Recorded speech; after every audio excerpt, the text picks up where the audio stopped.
and I am joined with Marla DeVries, my colleague. We work at the National Greenhouse Project. Now, because I'm at an Eden conference, I am assuming that everyone knows what the Greenhouse Project is. That it's not that thing, that environmental initiative, we're going green kind of thing. No, more than that. And it's not just the place where you grow plants. It's a lot more than that. And so what we're going to talk about today are, I kind of envision it as a three-legged stool. First of all, it's explicit. The Eden Alternative Principles are the foundation to everything the greenhouse model is about. Those 10 principles live in that built environment.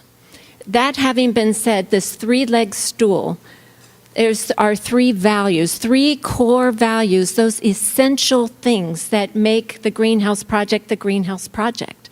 And those things, the one is meaningful life. For a meaningful life, for someone to have a meaningful life, I need to know who that person is. That person is an individual, and so it's that person-directedness, that person-centeredness, hugely essential. On the other side, you see real home, not home-like, but we are really talking about what is real home to the elders in certain communities. All good, but that's not enough. The one value we're going to talk about today is empowered staff. I call that the human architecture. But this isn't going to just be 30 minutes of us telling you things. We want to hear from you too. So I want you to take 2 minutes and I want you to talk about these two questions. When I say empowered staff, what does that mean to you? So what is it and what does it take to get there? So just take a couple minutes, talk about it at your table, and then we're going to debrief.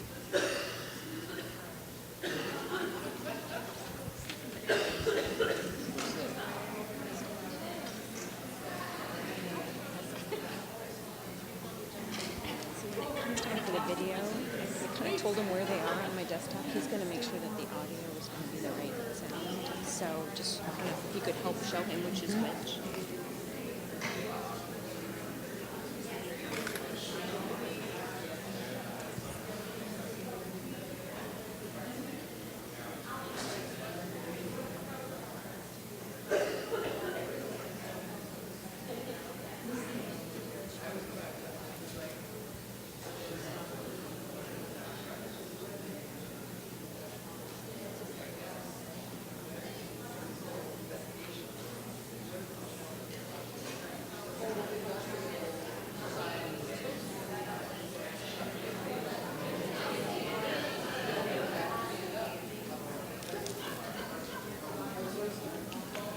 Well, I was the activity back in this day.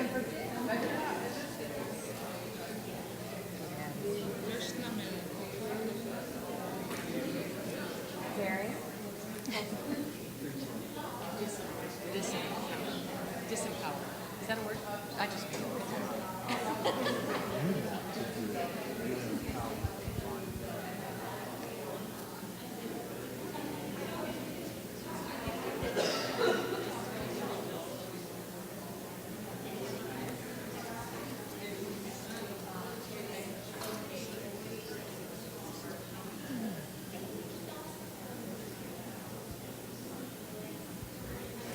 Okay, start wrapping up your conversations.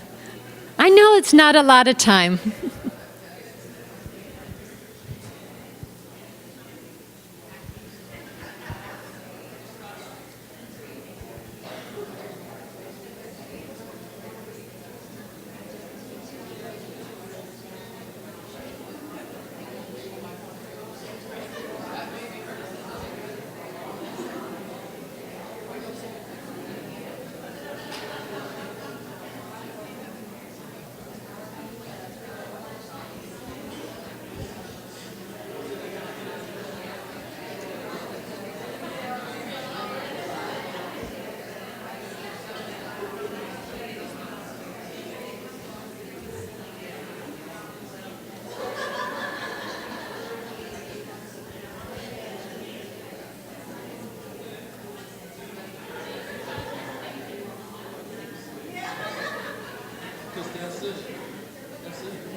Okay. I hear some really good things, and I want them shared. So welcome back.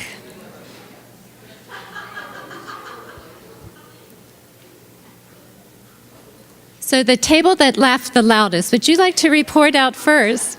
I heard good stuff. So what is empowered staff, and how do we get there? All right, empowered staff is giving them tools, training that they need, giving them the opportunity to make decisions instead of running to somebody that's higher up in management and say, is it okay if we do this? Is it okay if we do that? But letting them make those decisions. So just to clarify, who's the them? Maybe the everyday care partners that work the closest with the elders. Okay. That's what I had in mind. So giving support to care partners, allowing them to be a part of the decision-making process. Okay. And then how to make that happen. Again, it goes back to providing them the tools, providing them education. We talked about fear. And education is the antidote to fear. So educate them. Having, say, the administrator, or still board administrator, trust the staff to make those decisions. And even if they make a decision that is not the best decision, not taking that power back away from them, but letting them make those mistakes. Okay, so education, trust, and then once a decision is made, to allow that power to stay there and to not take it back. What else? What is empowered staff? Who has some other thoughts? What is empowered staff? What does it mean? We talked about allowing care partners to make decisions, the elders and but also allowing them to make mistakes, which is really hard to step back. But if a mistake is made or bad decision is talked about, but there's no repercussion, people will be afraid to make next. Absolutely. Wonderful. What else do I hear? Yes. said a few things. We came up with making spontaneous decisions, loving the job, great attitudes, staying positive, and somebody else had mentioned having the skills and materials to keep on doing the job, and willing to learn and improve and change if you need to. And some of the things then about how that will making those powers, having good, honest communication, and mutual decision making, and the support, 100% support of the staff, everybody. Awesome. Okay, one more. Anybody else? Right here? Purcell has volunteered you. So you get a mic. Thank you. Actually, Purcell, this is his wording. I'm just paraphrasing it for him, I guess. He was talking about empowerment, and it's not that we're empowering staff to make decisions that suits them best. It's empowering the staff in knowing that they're there to help the elders and support their decisions and actions and desires. Did I get that right? He would agree with you. So it sounds like you've already figured it out. This is easy to do. You get it. Is that right? Do I hear you? So anybody recognize what's on the board? It's a nice org chart, I hear. So what do you like about this? And what does this have to do with empowered staff? Not much? So where does the power sit in a chart like this? Right at the top. So everything you just said about empowerment, how will that help you get here? By sitting together in a circle? But this does not look anything like a circle yet, does it? So in the greenhouse model, we like the idea of a circle. And in fact, we took that organizational chart and we made it a circle. I want you to notice, where would the power sit in an organizational chart like this? With the elder, you see the bullseye. That bullseye says elder. That means the world revolves around the elder. And from a power position, where is power sitting now? right in the center, right there with the elder. So even the chart is telling me that it's like a circle, that it really, in a circle, there's not a whole lot of power. There's not hierarchy in a circle. So the elder is in the center, and who's around the elder? Those working closest to the elder, that care partner in the greenhouse model, it's the Shahbaz, who deeply knows that elder, who has the support, the resources that you talked about to be able to give a voice to that elder. I'm going to invite my good friend Marla up here, who's going to unpack this a little bit more. You can do that. Thanks, Susan. So, as I was last night talking about empowered staff, and Susan said, so it's easy, right? We've been talking about empowerment for a long, long time. And I was thinking, what can we make sure that we kind of give them as a good takeaway? And I came up with what I passed out on your tables. So you have to bear with me. Because I kept coming back to this idea of a coin. And I kept thinking about, when you look at a coin, there's two sides to it. So every coin that I've ever seen, now sometimes you get, the two-headed nickel or whatever, but there's always two sides to it. And I think in empowerment, that's true. You think about when I, as a leader, give away power, that impacts me, and it impacts the people, the individuals or the teams that are taking it. The person that's taking it, that's receiving it. So that's one side of the coin. I'm one side, they're the other. But it also impacts the overall organization, and then ultimately impacts the elder. So I was thinking about, a coin. And then I thought, there's pennies. And we say, see a penny, pick it up all day long, you have good luck. So, we pick up pennies. Then there's the dimes, and I think they're kind of, they're sleek, they got the nice little edges around, so I tend to, keep dimes and quarters in my purse. But whenever I see a nickel, whenever I accumulate nickels, they're heavy. And so I don't want them in my purse, so I tend to toss them aside. So that's why I chose a nickel for you. So, if nothing else, when you walk out, you can have earned a nickel. But I want you to think about, when you see a nickel, I want you to think about empowerment. And I want you to think about the different sides and the different impact and our actions take when we go forth and do some of these things. So I want to talk about, ultimately, this is for the benefit of an elder. And we're going to talk about things in terms of the role of the guide in the greenhouse model, what we call the clinical support team. And the clinical support team members in our model are the nurses, the social workers, activity staff, could be therapists, the people that come in and support the self-managed work teams, the Shahbazim, as they care for the elders. So what's their role? What's their side of the coin in empowerment? And then for the Shahbaz and the self-managed work team. And really to look at it in terms of individuals and the team, and what's the growth that happens, because for leadership and for empowerment, we're really called to grow people. That's what we're striving for. So I want to show a video clip here talking about the role of the guide. So it's about 3 minutes. So watch it, and then we'll talk about what do you think? How does the role of the guide fit with our discussion on empowerment?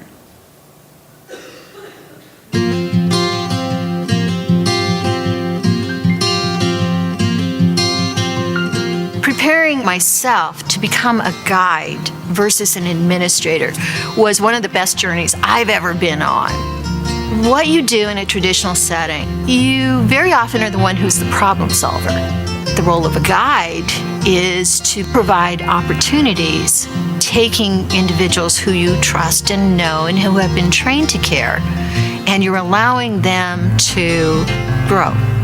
Being the greenhouse guide is wonderful. I feel like I have the best job in the whole wide world. The elders know me by name. My families know me by name. I feel I connect really well with my staff. We're a family. Everybody is there for each other. It's about being a team player.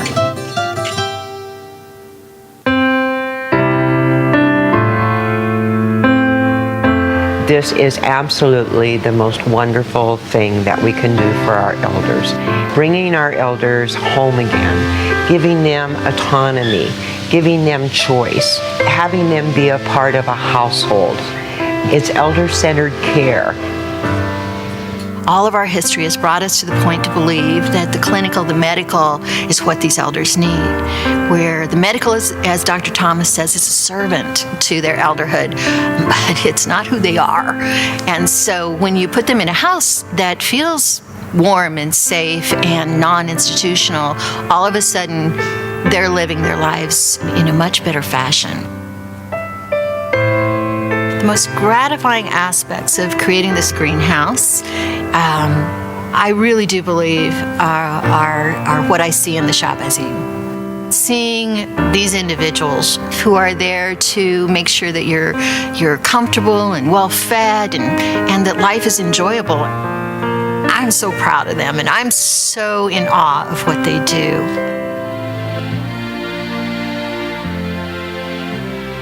Since I've become a greenhouse guide, I can truly say that when I go home at night, I go home with such a light heart. When I think about accomplishments in my profession, there's no question. This is the one that I'm proud of.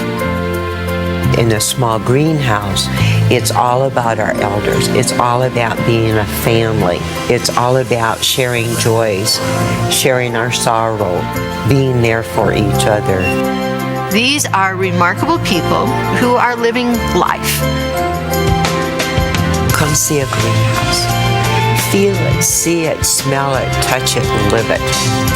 Once you have done that, you can't build enough greenhouses for your elders. This is one time where you can say, life got better because we did this.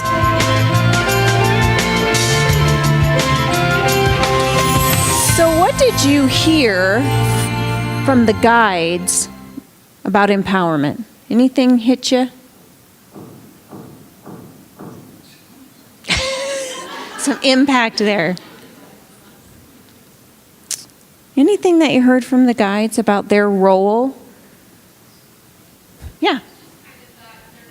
They don't have to be problem solvers, they can support everybody. Right. So switching from being the problem solver to saying, no, I'm here to support you, and that the ideas exist already right inside that team, and how can I support you? Absolutely. Thanks. Anybody else? I love what Joyce says at the end.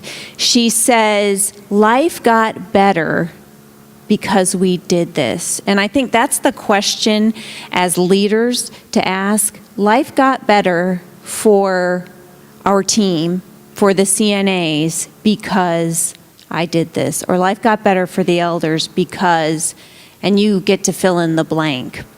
So when we think about the role of the guide and what their role is, you like that picture up there, Chris? We have our very own guide here up on the screen as well. So when we think about empowered staff and the role of the guide, we talk about being a coaching leader. So what does that mean to you when we talk about being a coaching leader? What does that look like?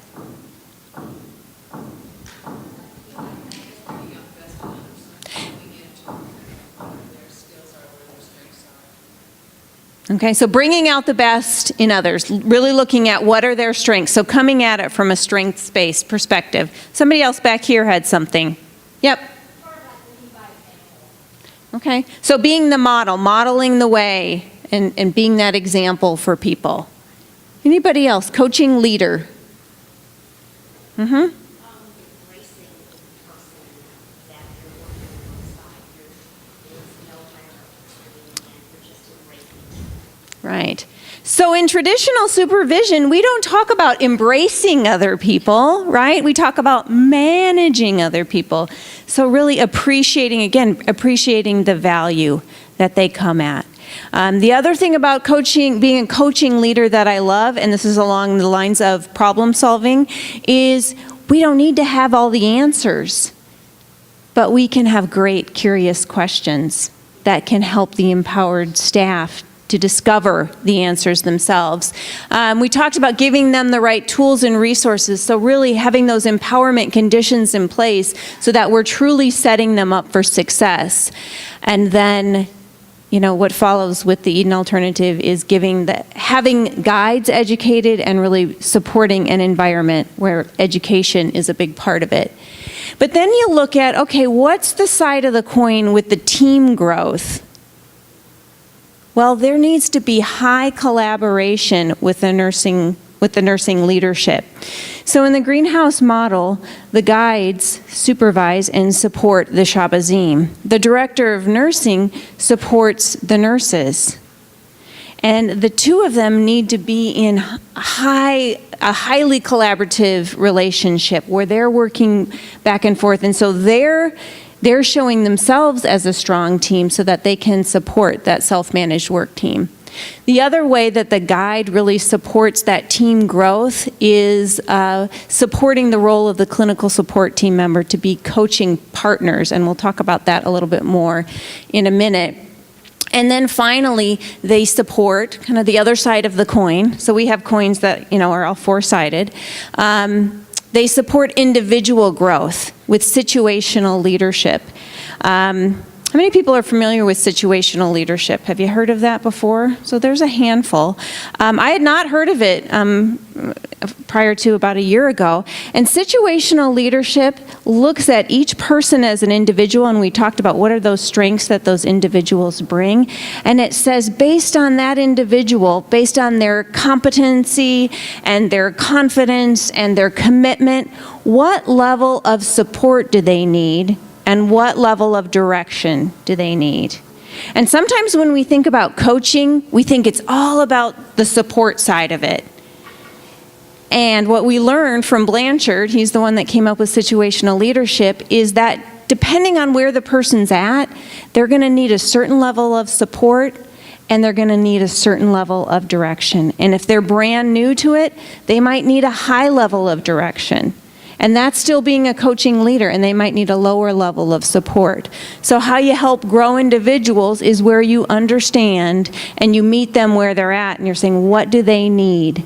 And as they go along their individual growth journey, then I'm going to maybe need to give higher support and less direction. And then finally, the communication skills. So how do we teach one another to have active listening skills and to be able to communicate one another so that I don't have to be the one that swoops in and solves their problems? And then we have, so how many people know the definition of an elder? You've seen that before, right? Barry Barkin came up with the definition of an elder. So I would like a volunteer. What I've done here is just inserted, instead of elder, I've inserted the word guide, because we're all on our journey of growth. So someone willing to read that in their nice outdoor voice? All right, way back there. Thank you.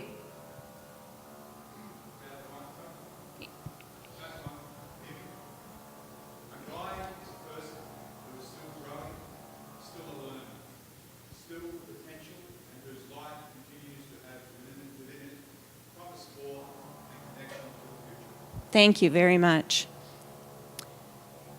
So same thing if we look at the role of the clinical support team. What's their role in supporting empowered staff? Well, they operate as coaching partners.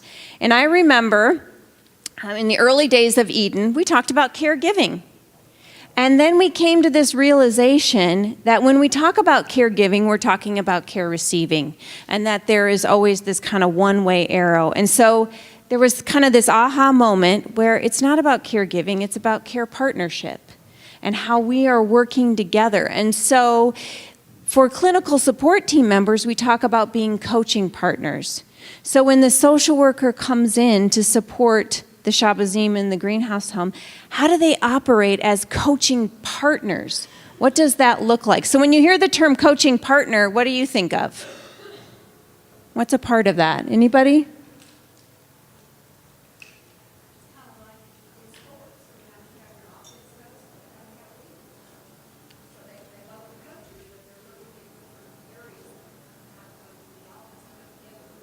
Okay? So that partnership is all about how do we come together, right? And sometimes we have different roles to play. So in a nursing home or in a greenhouse home, you're going to have staff that are doing more hands-on care, and then you're going to have staff that are offering more of that support. So that's what being a coaching partner is. So in terms of supporting team growth, we talk about what is the role of a clinical support team member. And we talk about these 4 things. So being a care role model, being a gerontological expert, a care partner, and a mentor and teacher. So when an activities person comes in to support the Shahbazim, he or she brings a level of expertise and can be a mentor and a teacher rather than the one that is the doer, but it's really all to support that team growth of that self-managed work team. And then finally, the individual growth, I see, again, it's kind of the 2 sides of the coin. So how do we support the growth of the clinical support team members to help them? So rather than they're good problem solvers themselves, right? So how do we help them to be in partnership? And how do they present an issue in a way that's likely to be received by the self-managed work teams so that they can solve the problem? And how do they learn themselves how to balance that support and accountability to that self-managed work team? So once again, we have a new definition. So who would like to read this about the clinical support team members? Right there. Clinical support team member is a person who is still growing, still a learner, still with potential, and whose life continues to have within it promise forward and connection to the future. All right, thank you. And then finally, we have the Shahbaz. And so we're going to have a short little video clip, again, talking about the role of a Shahbaz.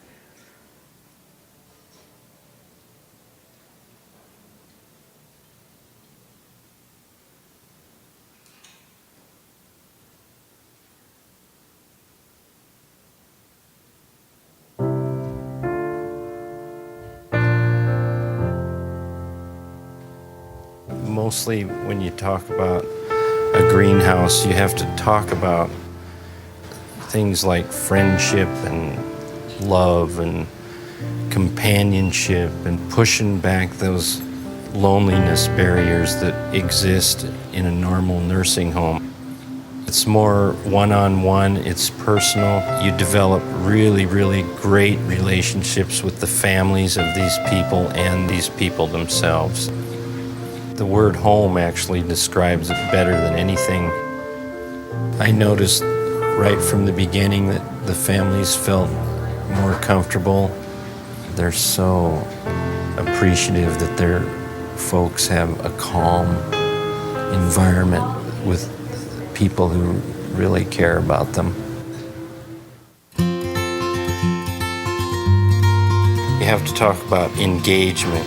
You have to talk about sitting down and holding somebody's hand and spending some time with them and having some coffee with them or inviting them to the kitchen to help you cook something, things that there is no time for in a nursing home environment.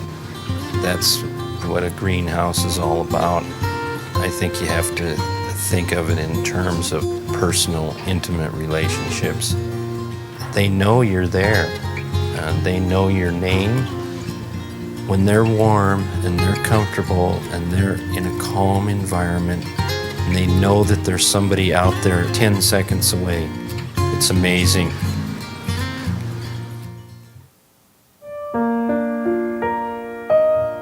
Most of us who came down here, we were like lowly CNAs before this. I mean, there's not a lot of job self-esteem involved in that. You don't make any of the decisions in that environment. I'd say the thing that made me the happiest was the job self-esteem that I gained. I finally had a job where I had some say. It's nice to be able to make the decisions in the house along with your team because everything's done by consensus here. I feel very proud of what I do here. I've never worked harder, but it's worth it. These people have had really, really wonderful lives, fulfilling lives, and they deserve this. So if you want to talk about growth, right there. So quickly, because I know time is fleeting, let's look at what is the role of the Shahbaz in really supporting an empowered staff environment and then the team growth and the individual growth. So we call on the Shahbazim to nurture, protect, and sustain. And again, that word partnership comes up. And it's the partnership that they have as self-managed work team, as well as being in partnership with that clinical support team that comes in and has those roles of being the mentor and the teacher and the experts. For team growth, it's the same, again, you'll probably see that's the theme of communication. Talk a lot about code of ethics, and I know that that is something that is practiced in Eden organizations as well. How can they be accountable to one another? What are the expectations that they have with one another as a team? And then having regular team meetings, again, where they're the problem solvers and they're wrestling through the issues and coming up with the solutions. And then finally, with individual growth. And we have 5 coordinator roles that we promote within the Greenhouse Project. So for a period of time, a Shahbaz would be the scheduling coordinator. And he or she would be primarily responsible for helping the team to come up with the schedule to meet the needs of the elders. And then there might be a food coordinator. And then those roles rotate. So you see the growth that happens in the individuals as they learn these roles and as they support one another because, hey, I was the food coordinator. And so what can I do to really set you up for success and get you ready and equipped to take on that role? So last one here is somebody willing to read what a Shahbaz is. Brandon, thank you.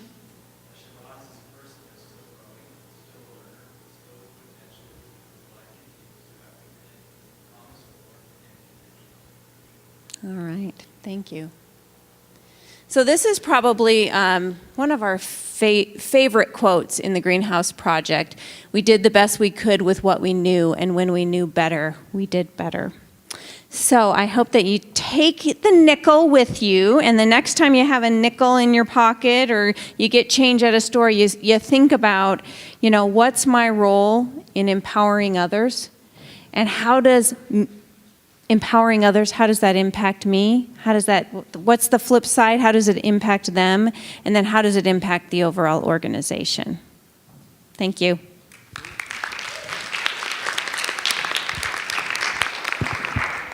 Thank